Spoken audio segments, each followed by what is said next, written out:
भक्तवत्सल भगवान की जय। नारद जी के उपदेशों से प्राचीन बरही का कल्याण हो गया और उसने हिंसा का मार्ग छोड़कर केवल गोविंद के नाम का ही आश्रय ले लिया। आगे चलकर इन्हीं के वंश में 10 प्राचेतस दक्ष होता है, उनके प्रचेतागण 10 पुत्र होते हैं। जंगल में भगवान को ढूंढने के लिए निकलते हैं, रास्ते में उन्हें नारद जी मिल जाते हैं। नारद जी से पूछते हैं गुरुजी हमें कुछ उपदेश करो। तो नारद जी उन्हें 3 बात बताते हैं, बड़ी अच्छी। दयया सर्वभूतेषु संतुष्ट्या येन केन वा सर्वे पुण्यव शांता च तुष्टस्तासु जनार्दन। पहला सूत्र प्रचेतागणों, पहला सूत्र है प्राणी मात्र पर दया। अगर प्राणी मात्र पर दया का भाव रखोगे तो भगवत प्राप्ति के मार्ग में बाधा नहीं आएगी। हमारा पुत्र है इसीलिए हम ध्यान रख रहे हैं, या हमारे परिवार के लोग इसीलिए ध्यान रख रहे हैं, नहीं। संसार में जो भी दिखाई दे उस पर भी करुणा का रूप दिखाओ, तभी सच्चे रूप में आप भगवत प्राप्ति की ओर उन्मुख हो पाओगे। जिस प्रकार भगवान ने हमें बनाया है उसी प्रकार तो किसी दूसरे को भी बनाया है। इससे सारे लोग हमें संसार में दिखाई देते हैं। उनकी प्राण प्रतिष्ठा किसने करी? भगवान ने ही तो करी। जो भगवान हमारे हृदय में अंतर्यामी रूप से विराजमान है वही तो सभी के हृदय में विराजमान है। दयया सर्वभूतेषु। सर्दी का जब समय होता है तो जब हम कंबल ओढ़कर सोते हैं तो ऐसा तो है नहीं कि भाई मुंह ढाक लिया, पैर को छोड़ दिया। अरे भाई पैर को नहीं ढाकेंगे, अगर सर्दी लगेगी तो उसका अनुभव हमें भी तो होगा। भोजन करते समय अगर दांतों के बीच में जीभ आकर कट जाती है, दांतों के कारण जीभ कट जाती है, तो किसी ने हथौड़ा लेकर दांतों को दंड दिया है। पता है कि अगर दांतों को दंड देंगे तो कष्ट तो हमें ही होगा। उसी प्रकार जो प्राणी मात्र में दया का भाव रखता है, समभाव रखो, क्योंकि अगर किसी अन्य को तकलीफ है तो उसका कष्ट का अनुभव हमें भी होना चाहिए, तभी हमारा जीवन मनुष्य जन्म सार्थक है। दयया सर्वभूतेषु। एक मैया थी, 2 मंजिल ऊपर घर था, भोजन बना रही थी, नीचे से बच्चे के रोने की आवाज आई। भोजन बीच में छोड़कर आटा गूंथ रही थी, गंदे हाथ थे, ऐसे ही भक्कर नीचे आ गई कि अरे मेरा बच्चा है, आवाज कैसे ही खेलने गया था। नीचे गई तो जाकर देखा किसी दूसरे का बालक रो रहा है। सर पकड़ लिया कि अरे मैं तो काम छोड़कर जबरदस्ती बीच में आ गई। तो अब अगर नीचे आ ही गई है तो कर्तव्य है कि भले ही किसी दूसरे का बच्चा हो, पर पूछ तो सकती है भाई क्यों बालक क्यों रो रहा है? तेरा माँ खो गई है, पिताजी खो गए हैं, तू गलती से यहाँ आ गया है, इतना तो कर्तव्य बनता ही है। अपना बालक है इसीलिए हम ध्यान रखेंगे। यह भक्तों के लक्षण नहीं है। दयया सर्वभूतेषु और संतुष्टया। हर परिस्थिति में संतुष्ट रहना चाहिए। शंकराचार्य जी कहते हैं दरिद्रो यम असंतुष्टो। जो दरिद्र है वही असंतुष्ट है, असंतुष्ट है वही दरिद्र है। जैसे एक सेठ जी थे, बहुत बड़े भारी सेठ जी थे। मुनीम जी को बुलाकर कहा मुनीम जी बताओ मेरी सारी संपत्ति कितनी है? मुनीम जी ने कहा सेठ जी आपकी संपत्ति इतनी है, कम से कम मुझे हिसाब किताब करने में 3 दिन का समय तो लग जाएगा। कहा ठीक है। 3 दिन बाद में मुनीम जी आए, पूछा सेठ जी ने कि मुनीम जी बताइए मेरी संपत्ति कितनी है? मुनीम जी ने कहा देखो मैं पूरा आकलन तो नहीं कर सकता आपकी सारी संपत्ति कितनी है, पर इतना अवश्य है कि 7 पीढ़ी आपकी अगर घर बैठे खाए कुछ भी काम न करे तो आपकी संपत्ति आराम से चल जाएगी 7 पीढ़ी के लिए। पंडित जी ने, मुनीम जी ने कही और सेठ जी तो बात कहते ही सेठ जी तो मूर्छित होकर नीचे गिर गए। आश्चर्य हुआ मुनीम जी को, अरे ये क्या हुआ इनको? बड़ा भारी प्रयास किया, जल का छींटा दिया और दिया, अब सेठ जी को होश आया। पूछा सेठ जी आप मूर्छित क्यों हो गए? सेठ जी तो रोने लगे। मुनीम जी ने पूछा क्या बात है? कि अरे मुनीम जी मेरी 7 पीढ़ी जब बैठ के खा लेगी तो 8वीं पीढ़ी का क्या होगा, मैं तो उसका सोच कर करके रो रहा हूं। पता नहीं है कल क्या होगा, अगले क्षण क्या होगा, और 8वीं पीढ़ी की चिंता करके सेठ जी रो रहे हैं। एक वो संत है, लंगोटी है केवल पास में, सुबह भोजन कर लिया तो शाम का ठिकाना नहीं है। जिस भगवान ने जन्म दिया है, जिस भगवान ने पेट दिया है, वह भूखे पेट भले ही उठा दें पर कभी भी भूखे पेट सुलाता नहीं है। केवल तन पे लंगोटी है, वह भी मस्त रहकर जंगलों में घूमता है, कोई चिंता नहीं। कितनी चिंता उसे करनी पड़ती है जिसका बहुत सारा, जिसके पास में धन हो, धन होकर भी उसकी रखवाली करने के लिए रात भर नींद नहीं आती। और संत तो रात में भी किसी वृक्ष के नीचे निश्चिंत होकर सो जाते हैं। समझाते हैं नारद जी प्रचेताओं को, संतुष्टो येन केनवा, वही संतुष्ट है जिसने अपने जीवन में भगवान की कृपा की पूर्णता प्राप्त कर ली है हर परिस्थिति में।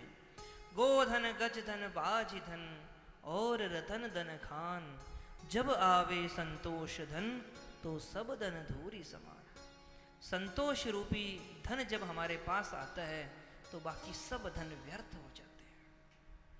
तीसरा उपाय बताया, सर्वेंद्रियो वशांत्याच, संयम के कोड़े मारकर इंद्रिय रूपी घोड़ों को अपने वश में करो, इंद्रियों को उच्छृंखल मत होने दो। जब 3 बातें किसी भी व्यक्ति के जीवन में उतरती है, यह जरूरी नहीं कि उसने भगवा वस्त्र पहन रखे हों, गेहूं वस्त्र पहन रखे हों, 3 गुण किसी गृहस्थ के जीवन में भी उतर जाए तो वह संत है, वही भगवान का भक्त है। 3 बातें सुनाई प्रचेताओं को और उनका उद्धार हो गया। अब सुखदेव जी महाराज मनु महाराज के पुत्र उत्तानपाद की कथा कहने के बाद अब प्रियव्रत महाराज की कथा सुनाना प्रारंभ करते हैं। कहते हैं, राजा परीक्षित सुनो। प्रियव्रत महाराज भी बड़े प्रतापी। एक बार उन्होंने सोचा कि ये रात क्यों होती है, कितना अच्छा होता कि ये रात नहीं होती। लोग रात्रि में जाकर विश्राम कर लेते हैं, आराम कर लेते हैं, और जब आराम करते हैं तो कितना सारा संसार का काम बाकी रह जाता है, अगर नहीं सोते तो पूरा हो जाता। सूर्य की उपासना से एक दिव्य रथ प्राप्त किया और पृथ्वी पर जहां भी रात हो वहां पर वह दिव्यमय रथ लेकर पहुंच जाते हैं और वहां पर रात्रि के बजाय दिन ही हो जाता। जहां रात्रि होती पृथ्वी के जिस भाग पर, वहीं उस तेजोमय रथ को लेकर पहुंच जाते और वहीं दिन हो जाता। 7 परिक्रमा लगाई उन्होंने पृथ्वी की, 7 दिन तक उन्होंने रात ही नहीं होने दी। जब यह बात देवताओं को पता लगी तो जाकर उन्होंने ब्रह्मा जी से शिकायत करी। ब्रह्मा जी आए प्रियव्रत के पास और कहा, तुमने इस संसार में रात्रि को क्यों रोक दिया? प्रियव्रत महाराज कहते हैं, ब्रह्मा जी आपने रात्रि बनाई ही क्यों? रात्रि बनाते हैं, लोग आराम करते हैं, सोते हैं, समय व्यर्थ में बर्बाद करते हैं। ब्रह्मा जी कहते हैं इस संसार में मैंने जो भी वस्तु बनाई है वह कोई बेकार की नहीं बनाई। ठीक तरीके से उसका कोई उपयोग न ले तो इसमें मेरी क्या गलती है? अगर कोई भोजन बनाता है उसमें अगर नमक कम गिरे तो सब्जी का स्वाद खराब, और नमक अगर ज़्यादा गिर जाए तो भी स्वाद खराब, और धोखे से कहीं खीर में नमक गिर जाए तो सारा मामला ही खराब। इसमें नमक की क्या गलती है? गलती तो हमारी है कि हमने उसे का ठीक ढंग से उपयोग नहीं लिया। प्रियव्रत महाराज, रात्रि के समय में लोग दिन भर की थकान मिटाते हैं कार्य करके, उसी प्रकार योगी सन्यासी तस्याम जागृति संयमी, योगी महापुरुष उस समय ध्यान लगाते हैं। जिस समय सारा वातावरण शांत हो जाता है उस समय ध्यान लगाते हैं। समझ गए प्रियव्रत महाराज। लेकिन 7 परिक्रमा लगाने से 7 द्वीपों का निर्माण हो गया और 7 सागरों की स्थापना हो गई। उन प्रियव्रत महाराज के 10 पुत्र थे, उसमें से 3 महात्मा बन गए, बाकी बचे 7। तो एक एक पुत्र को एक एक द्वीप का राज्य सौंप दिया। जम्बू द्वीप के राजा बने उनके बड़े बेटे आगनिंद्र। आगनिंद्र का विवाह पूर्व चित्ती नाम की कन्या के साथ हुआ और आगनिंद्र के हुए 9 बेटा हुए। इस जम्बू द्वीप का ही 9 खंडों में विभाग कर दिया और विभाग करने के बाद में इस अजनाब खंड के राजा बने राजा नाभि। इनका विवाह मेरु देवी के साथ हुआ, पर इनकी कोई संतान नहीं हुई। इन्होंने पुत्रेष्टि यज्ञ करवाया। पुत्रेष्टि यज्ञ में साक्षात भगवान श्रीमन्नारायण प्रकट हुए और कहने लगे, बोलो वत्स, मेरा आवाहन क्यों किया, क्या वर चाहते हो? नाभि तो भगवान के स्वरूप को देखकर इतना मुग्ध हो गए कि कुछ बोल ही नहीं पाए। तो पंडितों से पूछा, भाई आपके जो यजमान है किस लिए यज्ञ करवा रहे हैं? पंडितों ने कहा, आपके स्वरूप को देखकर ये बोलना ही भूल गए हैं, ये संतान चाहते हैं आपके जैसी। भगवान ने कहा, मेरे जैसा तो मैं ही हूं, तो मैं स्वयं ही इनके पुत्र बनकर आऊंगा और आगे चलकर नाभि महाराज को ऋषभदेव के रूप में भगवान की प्राप्ति होती है। बोलिए ऋषभदेव भगवान की जय। ऋषेन ज्ञानेन भाति इति ऋषभः, जो स्वयं अपने ज्ञान से प्रकाशित होता है वही ऋषभ है। ऋषभदेव राजा बने। एक बार इंद्र को इनसे बड़ी जलन हुई। सभी लोग इंद्र को छोड़कर उन्हीं को पूजने लगे। उनकी बड़ी महिमा सुनकर इंद्र को क्रोध आया, तो इंद्र ने उनके राज्य में वर्षा करना ही बंद कर दिया कि जब वर्षा नहीं होगी तो मुझे पूजोगे ही जब अकाल पड़ जाएगा। लेकिन ऋषभदेव भगवान ने अपनी योग माया से ही अपने राज्य में वर्षा करवा दी। जब इंद्र को पता लगा तो दौड़ा दौड़ा गया, प्रभाव समझ गया, प्रणाम किया और कहा, मैं क्षमा चाहता हूँ और एक बात आपसे और कहनी है। ऋषभदेव भगवान बोले, बोलिए। मैं चाहता हूँ मेरी पुत्री जयंती है ना, आप उससे विवाह कर लो। ऋषभदेव भगवान ने स्वीकार किया और जयंती के साथ ऋषभदेव भगवान का विवाह हो गया। उनके 100 पुत्र हुए। प्रथम पुत्र जो उनके भरत हैं, उन्हीं के नाम से ही हमारे देश का नाम भारत पड़ा। एक बार ऋषभदेव भगवान ने अपने 100 पुत्रों को बैठाकर ज्ञान देना, एक बार ज्ञान दिया, ज्ञान की बातें चर्चा कर। नायं देहो देहभाजामि लोके, कष्टान् कामान् अर्हते विद्भुजां ये। नायं देहो देहभाजामि लोके, कष्टान् कामान् अर्हते विद्भुजां ये। तपो दिव्यं पुत्रकायेन सत्त्वं, सुध्यत्येस्मात् ब्रह्म सौख्यं त्वनन्तम्।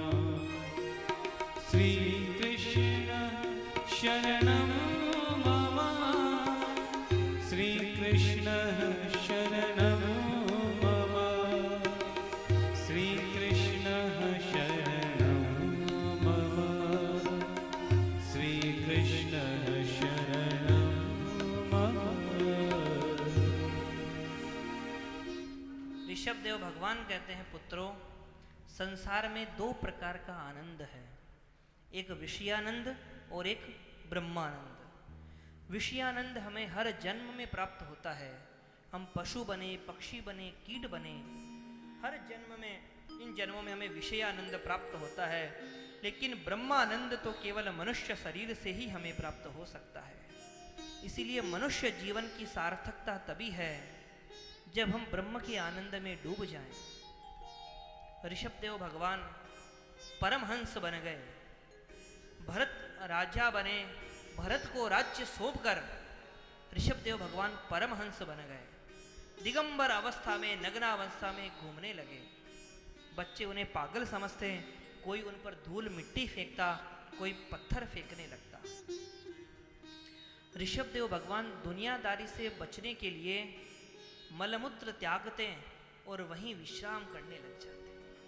जब उनका ऐसा रूप देखा तो लोग उनसे घृणा करने लगे, क्योंकि वो यही चाहते थे कि अब कोई मेरे पास में ना आए।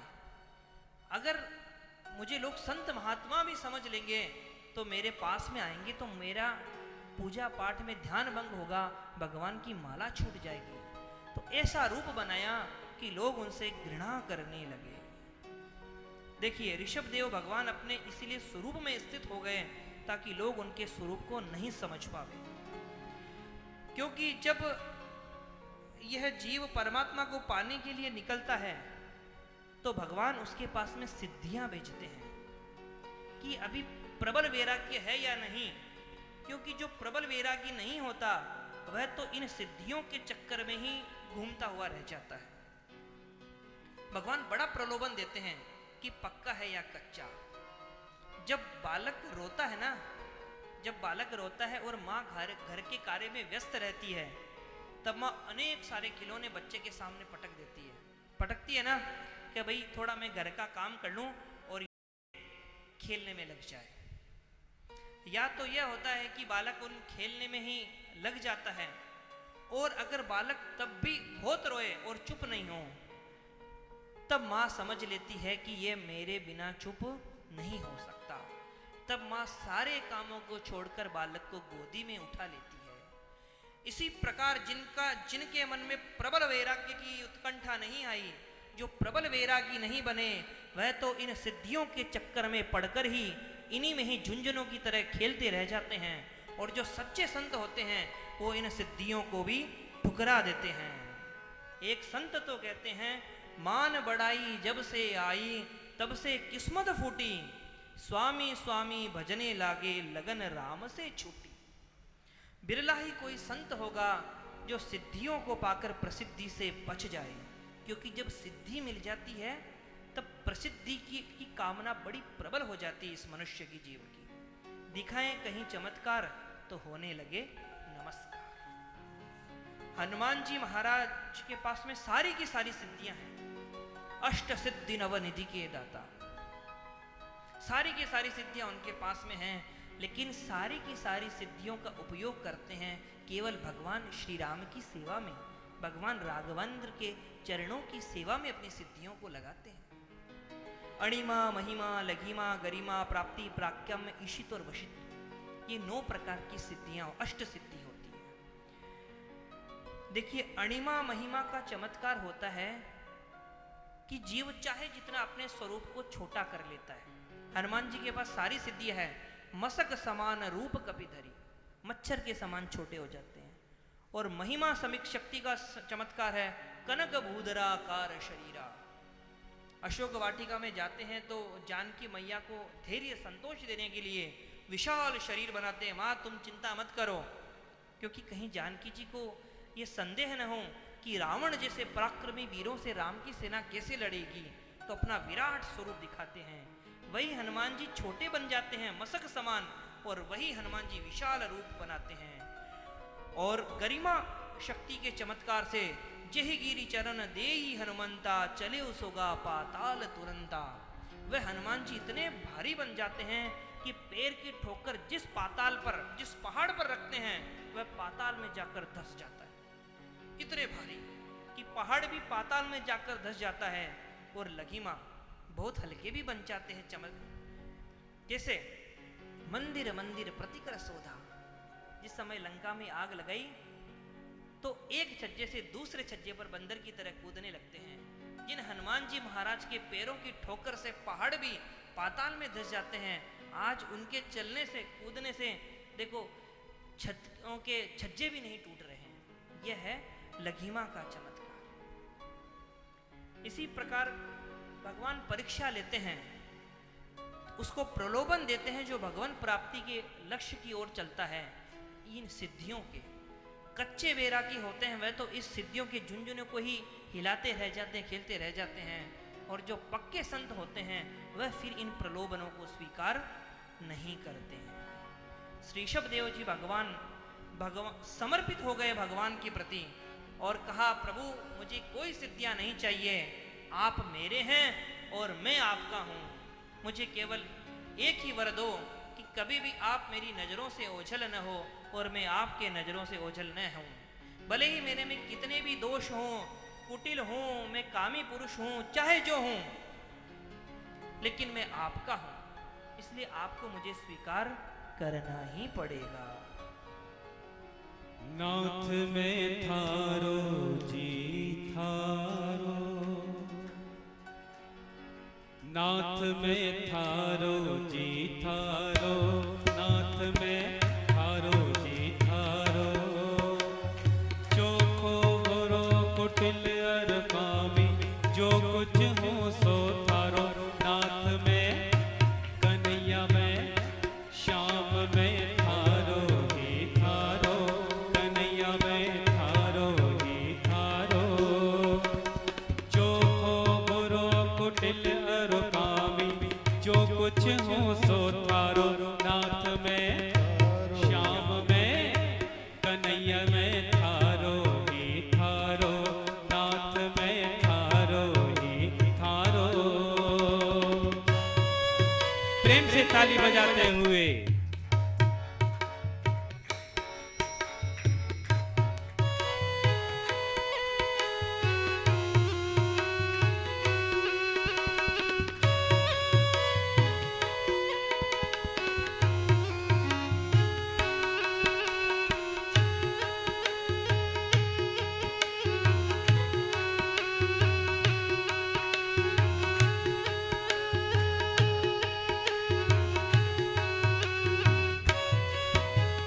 बिगड़्यो हो तो थारो, बिगड़्यो थे मने सुधारो।